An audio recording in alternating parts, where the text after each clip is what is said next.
We're getting snow and high winds today. The trees really start to sway when the winds are high. It's kind of scary.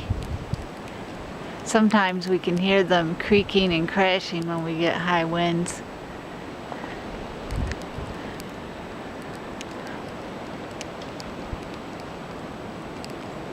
Look at them.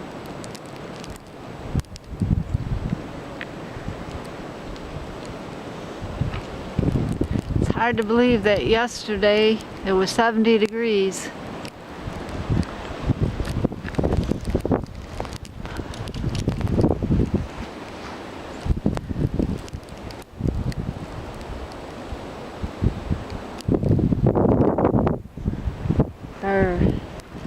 Danny needs to go down the hill. Look at those trees.